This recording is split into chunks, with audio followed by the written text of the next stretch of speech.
Over the millennia, man has struggled to solve life's unanswerable questions. Queries such as, would lava quench your thirst or make you even thirstier? Are birds a government conspiracy? And what do I do if my neighbor's livestock devours my child? Luckily, with the concept of law, man was able to conquer one of these dilemmas. One day, with the advancement of science, we hope to answer the others. In ancient Greek times, civilization was blah blah blah blah blah blah blah. We all know the Greeks were popping, or just had their histories preserved, so we don't need to cover all that. What we'll cover is the process of murder trials in ancient Greece. So, murder was a crime not against man, but against the gods, according to Greek law. The gods had willed life into being, so taking the life out of being was a violation of the gods' will. However, violating the gods' will taints a soul and corrupts a person's whole being. This corruption was supposed to be spread through physical contact, as well as breathing in the fumes of corruption, which meant that any corrupted soul being put on trial had to be done outside for fear of corrupting the entire courthouse. Therefore, the 5 murder courts in Athens were all open venues. The curious part of this is that one of these courts, the Prytaneum, was used for only 3 types of murder cases. Number 1, cases where the accused could not be summoned and trial was held in their absence. Number 2, cases where the accused was an inanimate object.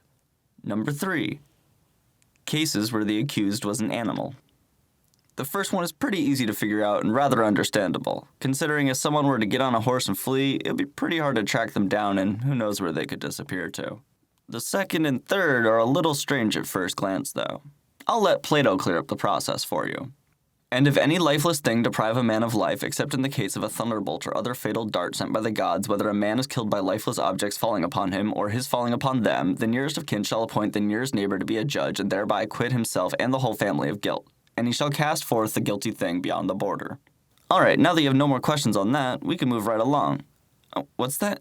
It makes even less sense to you with context? Well, here's a little more context that actually makes this whole phenomenon seem a lot less strange. Since taking a life was an affront to the gods, it was not man's law that was being tried here, but rather the law of the divine. Men did not seek justice from a bucket falling on someone's head, but would deliver justice on behalf of the gods to show their devotion and how seriously they were taking the whole religion thing. An example given by Pericles is the case of the gymnasium accident. A crowd is watching young men at a gymnasium as they practice javelin throwing. One of these javelins is thrown errantly and lands in a spectator, killing them. Who is to be held responsible for taking the life? The spectator? The athlete who did not intend for the throw to go that way? Or the javelin who struck the fatal blow? As for the last part of Plato's documentation of inanimate object court, throwing the guilty beyond the border. In ancient Europe, town limits were usually a demarcated line, whether by wall, hedge, or otherwise. Sovereignty was usually attributed to being within the physical border. In Roman times, this became one of the founding principles of Rome and a cornerstone of the Roman mythology. When the Romans carried on the Greek tradition of finding inanimate objects guilty of murder, they would be cast beyond the pomerium, which was a line of incredibly complicated significance. This is an extension of the superstition displayed here by Plato and the Greeks. The third type of trial held at the Prytaneum was that of animals. Greek texts do not have much on these cases, but they do note that it was not based on thinking the animals had made a moral decision, but on the balance of obedience to the god's will. Which is put in contrast with... Yes, you read that correctly, the modern day. Medieval Europeans were the most superstitious, paranoid, and deluded population to inhabit this planet. They willfully worked for millennia under the yoke of feudalism, only throwing it off to take on a more complicated form of feudalism run by the bourgeoisie. European descendants are a revisionist bunch too, creating a wide diaspora of media portraying these times as full of thriving communities and respectable rulers. In reality, they were publicly hanging dogs and serving eviction notices to locusts. A funny thing happened on the way to developing civilization. Somewhere along the line, European laws got entwined with Christian doctrines, and suddenly there were all sorts of nonsense proceedings against unholy beasts. This goes back to the 100% historically accurate, no need to double check, I promise you, writings of the Bible, with Mark chapter 5 verse 12 telling the story of devils who had inhabited the bodies of some humans and were pleading with Jesus, mid-exorcism, to let them instead inhabit the swine of a local herdsman. "Send us among the pigs and let us go into them," they begged, before assuming control of some 2,000 pigs and drowning the entire herd in the river. This was formalized into law by a 15th century treatise by a Frenchman called Chambray, where he distinguished the 2 types of animals as sweet beasts or stenchy beasts. These olfactory assessments were apparently indicative of the intrinsic moral fiber of the animal.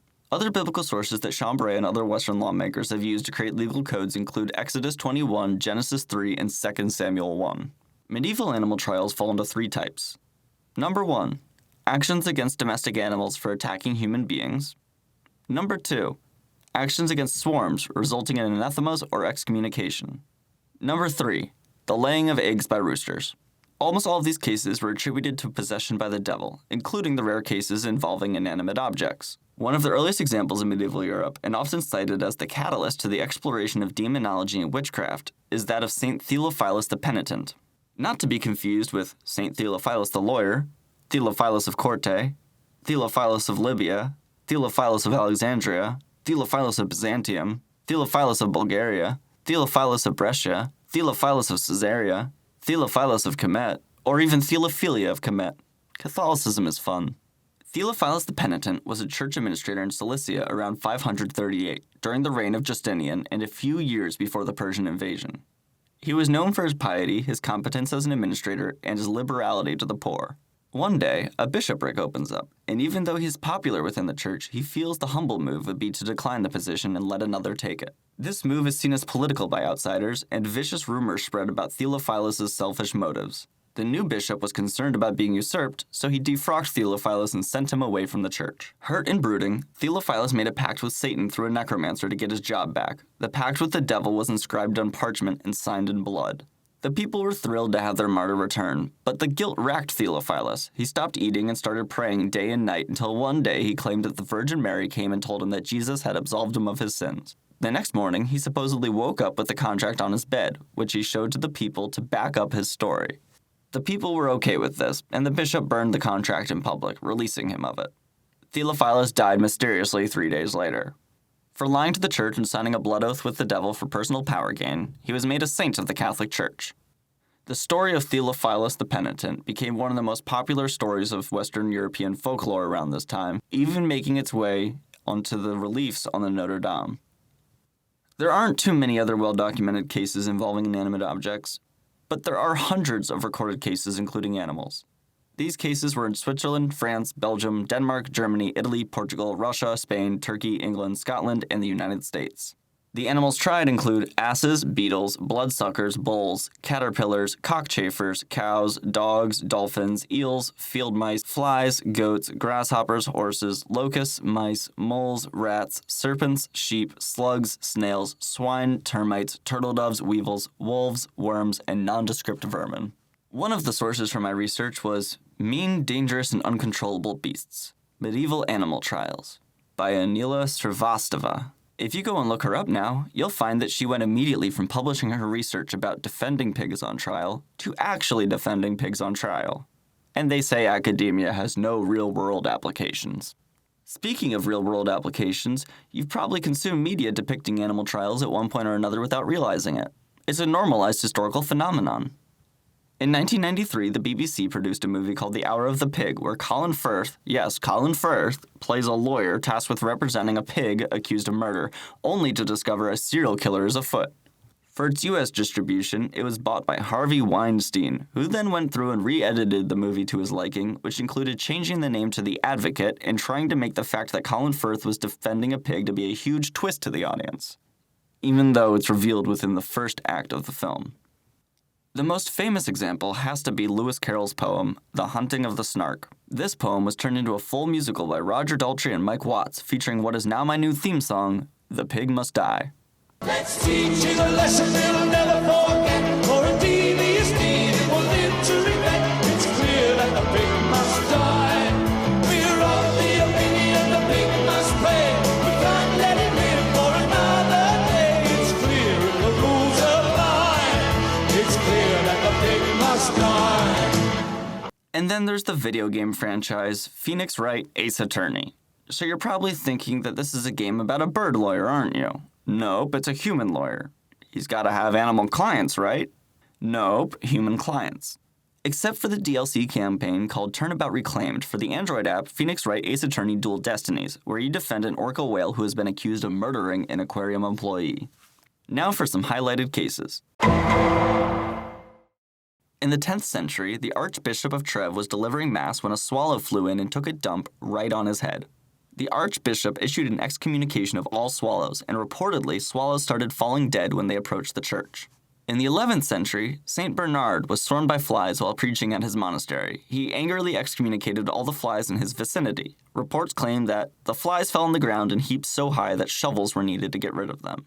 The case of the flies at Foyne became so well known that the only point left open for speculation was the question of how long it took for the flies to experience the impact of the excommunication.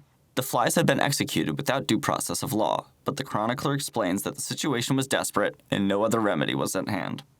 In 1576, in Schweinfurt, Franconia, a pig was arrested for having injured a child grievously. Before any legal proceedings had occurred, the executioner went ahead and hanged it publicly to the disgrace and detriment of the city. The hangman was forced to flee and never dared to return. This gave rise to the proverbial phrase Schweinfurter Sausenker, meaning sow hanger from Schweinfurt, used to characterize a ruffian and vile sort of fellow. In Russia, the preferred method was exile to Siberia, with the latest case being observed as a billy goat being exiled at the end of the 17th century. One of the most famous animal lawyers was Bartholomew Chassanet.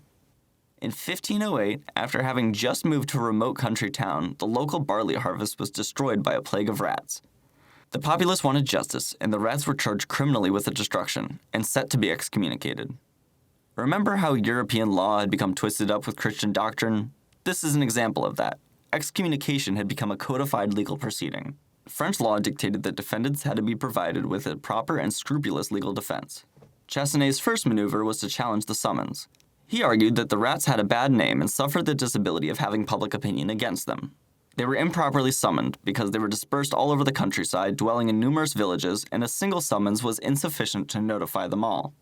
The second citation, then, was read from the pulpits of every parish inhabited by the rats. This proclamation took more time, and at the end of the period assigned, the rats still did not appear. Chassenet argued that since there were so many rats living in so many places, great preparations were necessary for a mass migration, and this required more time. When the rats still did not appear, he got an additional postponement and excused the default of his clients on the ground that their journey was difficult and made hazardous by the presence of their natural enemies, the cats. These mortal foes of the rats, Chassenet contended, watched all their movements and lay in wait for them at every turn.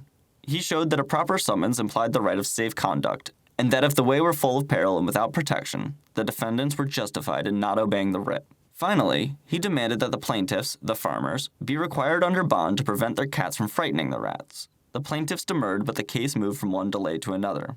The record does not tell us who won, but it is safe to infer that the rats eventually lost by default and that ultimately an excommunication was fulminated against them. In January of 1457, in Savenay-sur-Artonge, France, a sow and her 6 piglets were found guilty of murdering and partly devouring an infant. The sow was found guilty and sentenced to death by hanging, though her offspring, partly because of their youth and innocence and the fact that their mother had set them a bad example, were pardoned. The most famous animal trial is that of the rooster of Basel, Switzerland. In 1474, a rooster was accused of laying an egg. During the proceedings, it was shown that roosters' eggs were of use in mixing certain magical preparations and that sorcerers were therefore eager to get them. The defender's lawyer frankly admitted this, but contended that the laying of the egg in this particular case had been entirely unpremeditated and involuntary, and that consequently the occurrence was not punishable by law.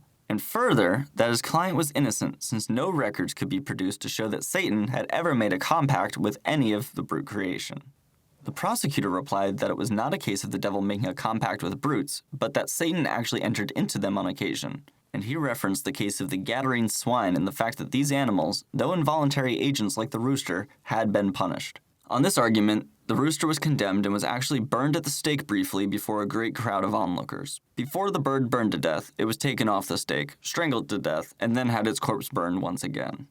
In 1545, townspeople sued weevils in the Savoy region after the weevils had allegedly ravaged local wine growers' vineyards. After a diligent defense for the weevils had delayed the trial over a year, the court issued a proclamation recommending public prayers, repentance, contrition, 3 consecutive high masses, cleansing the field by walking around it with ritual bread, and above all, to pay tithes. It seemingly worked, but 41 years later, the weevils returned. This time, the wine growers' representative beseeched the court to appoint a new agent and advocate for the weevils, the first 2 having died. To observe the damage done by the weevils and to proceed to an excommunication, various defense arguments and adjournments ensued, such that the court case had not moved ahead appreciably over the summer. The plaintiffs held a public meeting during which they agreed to set aside a tract of land for the weevils, while reserving for themselves a right of passage and rights to the subsurface minerals. The entire town voted to permanently alienate the land and drew up a conveyance accordingly. This, however, did not settle the matter, as the weevils' advocate declared the land unsuitable for his clients, and the case was adjourned yet again while the court referred the matter to experts. The court overruled the defense's objection, finding that the land was well wooded and watered, but the defense found another way to object to the court ruling. The land was on top of an old mine, and the owner retained rights to the land above the mine as well, rendering the court's order null and starting the process all over again.